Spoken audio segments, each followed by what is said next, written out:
class. I am your teacher, Sarahtiel. I'm gonna be teaching you animation.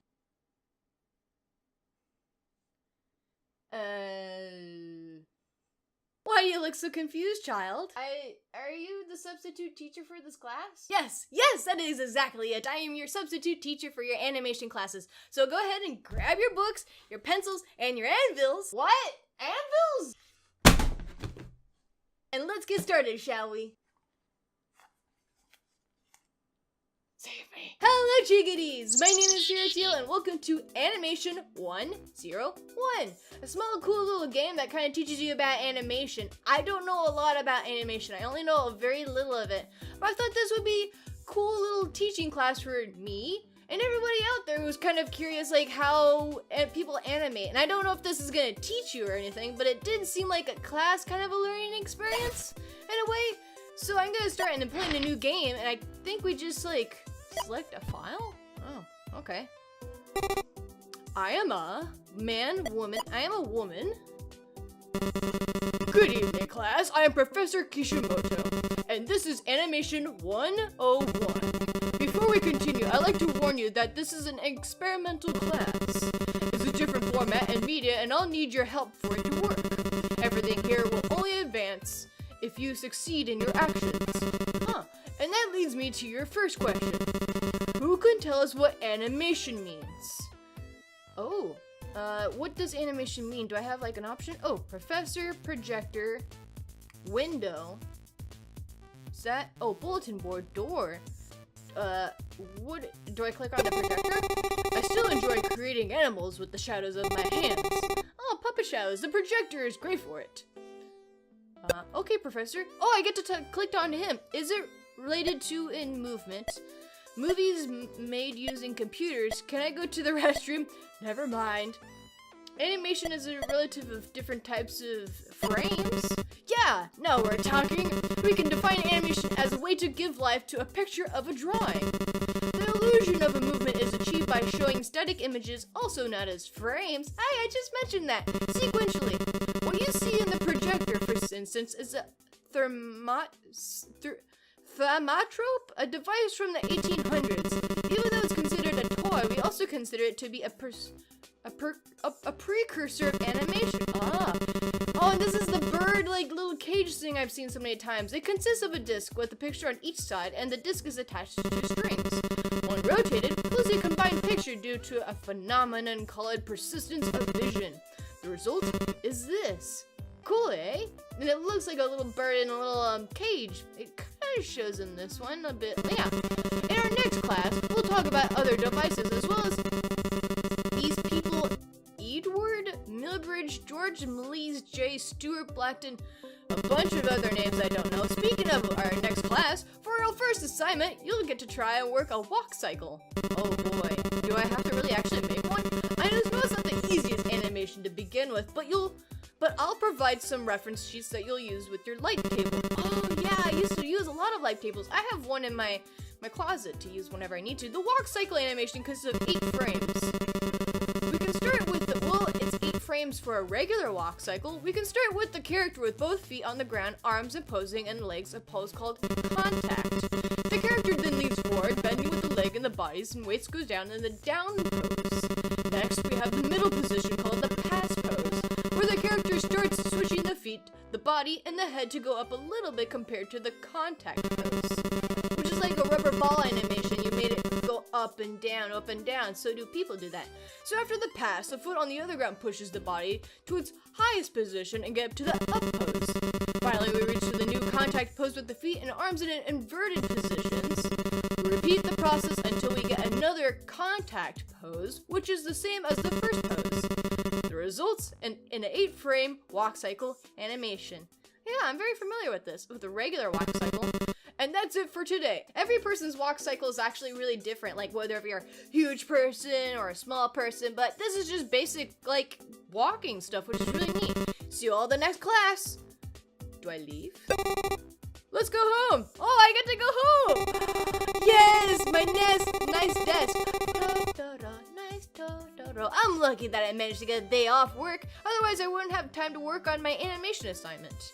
Light table, sketchbook, lamp, books, My pencils? Why isn't it? Aw, it doesn't light up. My smartphone. This is a weapon of mass destruction. It really is, actually. I'm looking at my phone right now.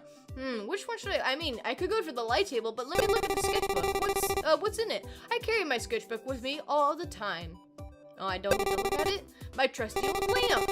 Well, not that old, actually. The Animator Survival Kit by Richard Williams. I don't know if I have that book or not. Cartoon animation by Preston Blair. There's a really huge yellow book. I wish I remember what it is, but it's like one of the like thickest and well-known like animation books you can get, and I always get recommended by that for all my teachers. The Illusions of Life by Ollie Johnston and Frank Thomas. Timing for Animation by John Hallis and Harold Whittaker and Tom Cito. These are all great books on animation. I should definitely study them all. Or I should definitely study them all. Okay. Keep reading that wrong. Okay, let's just go to the light table. And I guess we actually have to do frames. Okay, let's do this. How? I guess just grab a pen. I mean, how do I start an animation? How do I draw? Pick up a pencil. So I guess I just, oh, there's even light boxes or like light and dark areas. So I get to actually fill them in. That's so cool. So I get to like make like pixel little walk cycles. That's easy enough. Just gotta fill in the little gray areas and then fill in the darker areas. If you're colorblind, probably this would be a lot harder. I noticed there's not a lot of music in this game too. It's probably just a lot of white noise or like the subtle like boop, boop sound effects. So I'm not sure if I'm gonna put like music in this. Maybe something very subtle. Oh man, do I have to do 2 of 8, 1 of 8? Wow, I have to do all these frames. Might take a while, but you know what? I don't mind. This is what I do for all the times when I've had to do animation. It's having to make frame by frame. That's what I did for my outro and my intro actually for the bird animation. That took a long while because I have a job. Everyone has a job. And unfortunately for mine, I might not like it as much, but you know what? It's a job that everyone has to do for, ooh, shoot. Little eraser? Oh, good. I get to erase anything in marks that I make. But it's a job nonetheless, so I do that whenever I can, and then I play games with you guys, and then do my regular fun stuff like animation, drawing. So if you guys are ever kind of curious like what kind of stuff I draw, I actually draw a bunch of different stuff. Other than birds and the drawing stuff in my avatar that you guys seen me draw, but I've also drawn fantasy kind of stuff like dragons, and I draw a bunch of different other things. I mean, you should, for an artist or for anybody who's kind of curious and doing stuff like this, you should expand your horizon. Don't stop at just one kind of subject. Like, be interested in doing different types of things. That's what makes it so fun as an artist, is that even though you may enjoy one thing, that there's several types of subjects that you can try and do and enjoy. Like the animation, if you don't like just drawing like single illustration pictures, you can definitely draw frames of different poses and stuff, and that's really cool. Or you can do realism or stuff like Mona Lisa, or like, again, realistic stuff where you can draw huge paintings. There's so many art forms.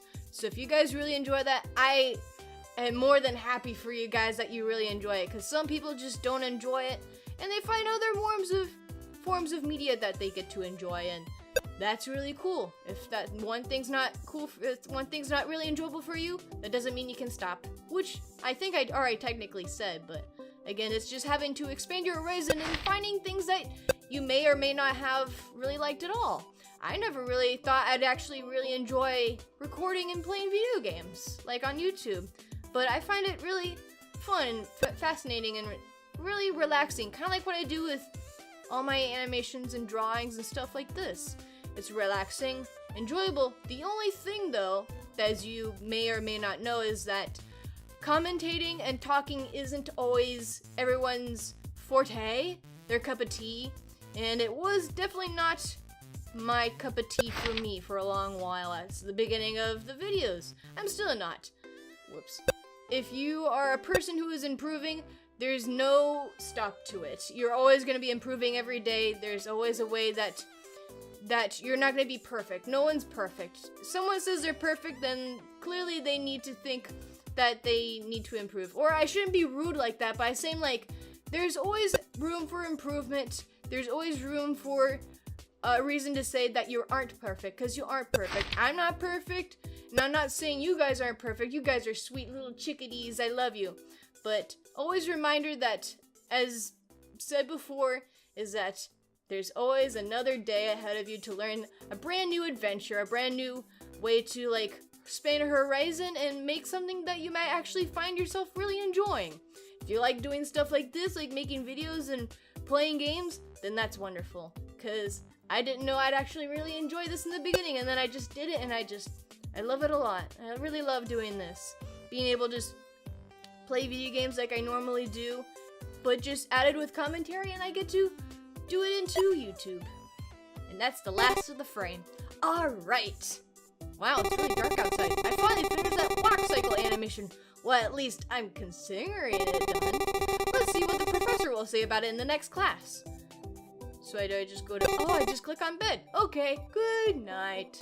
Tidy. Is that my phone? Oh, yeah, the alarm clock. Damn, I have to get up and get to go to work. I'm so tired. How about I have bills to pay? At least animation class at night. Oh, the animation class at night and then work during the morning.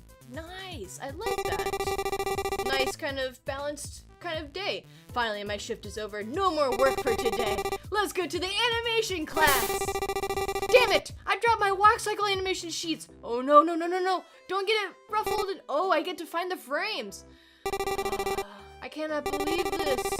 And I also dropped one sheet with the wrong pose. I should have discarded it. Now I have to put the animation sheets in the correct order. Okay, at least they aren't scoffed or like broken, torn or anything. I remember it's contact down, pass up. Contact down, pass up. The first contact has the foot on the front. Oh, shoot. They don't even have numbers. Usually if you're doing animations, a good trick is like to label or put the number on the top of the frame so you know which page it is, like 2 out of 5, or like this would be considered like 1 out of 8. I don't know. I guess I just have to look at them. So this foot's down. So, shoot. What was the description again? Oh, good. Help? What was it? I almost drag and drop. Yeah, I understand. Can I see the info again? Contact down, pass up. Contact down, pass up. First contact has the left foot at the front. Left foot. Okay, so the back one? Okay, no. Okay, close this. Back one on the front. So it's this one, I think.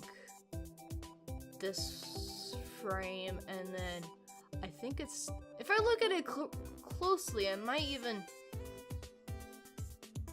Shoot, these two look like the same. Shoot. Okay, this doesn't look right. If I put this over, because the arm's putting back, and then the leg... I'm looking at the back one first, so I'm looking at the left foot. Pass, down, touch, back, back, back. Arm moving forward, but this one, one is the extra one. Maybe this is the extra one. Shoot, either 4 or 5. It could be 5, now that I look at 6, or at least, well, it looked like 5, because now the arm's actually passing through, so don't touch that. Leg's still behind. Now it's starting to pass up, and then leg's gonna be about to down. So arm, making sure it's doing like a full circle, kind of a throw, back and then forward. Leg and the left foot's touching, lifting off, and then coming back, and then right foot's doing same thing. This one looks a bit jagged. Whoa, shoot. This one looks different. It looks too fast. Well, this one would have been too fast or too slow too. I think I got it. I might be missing one. The order of the animation sheets doesn't seem right. And I managed to put 6 of 8 sheets in the correct order. The professor will complain if I hand him the animation sheets in this order. I remember it's oh no, I did miss one up. contact down. It is down. Because it's lifting here. The foot's lifting. So what's wrong? 1, 2, 3. Oh! Yeah, I got it! I think I got it! I guess? Found something! Hey, you managed to create the own walk cycle animation. The final result looks very good. Just like the reference sheets. Awesome! You got yourself an A+. Yay! Depending on what you want to achieve, you could use more or less frames. Exactly. But this 8-frame pattern does work, and I recommend trying it in other media, such as 3D, software, pencil, and paper. And why not clay? Stop motion. I love stop motion. This is the kind of embarrassment for me to say, but I only prepared this experimental class up to this point. What? There's no other more? So I'd like to know your thoughts about it. Did you like it? Did you dislike it? Should I continue working on the experiment? If so, any suggestions to improve it? Please feel free to contact us.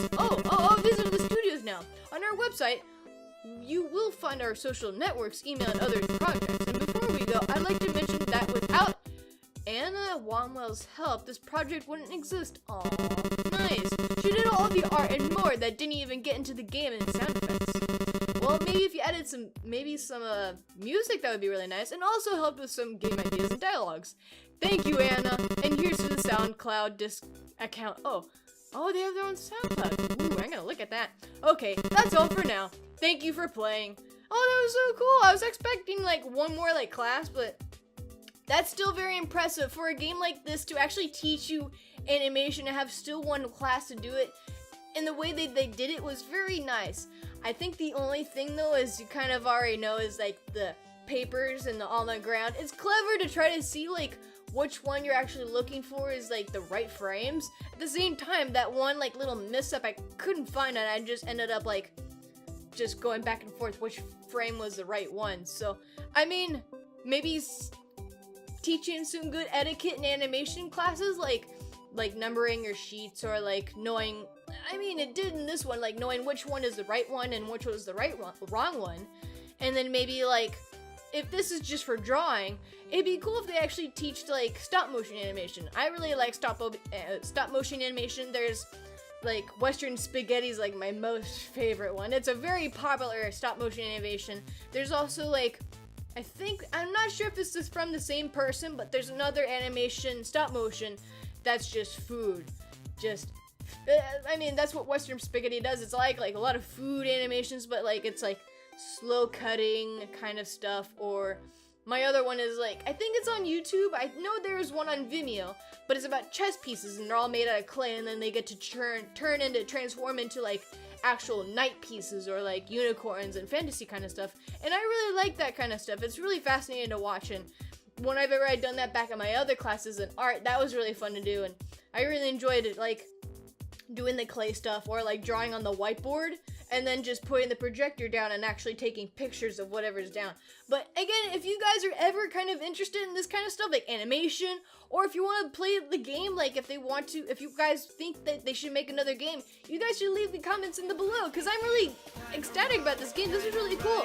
Thank you so much for watching, everybody. If you like this video, go ahead and give it a punch. And I'll see you guys into the next video. See ya!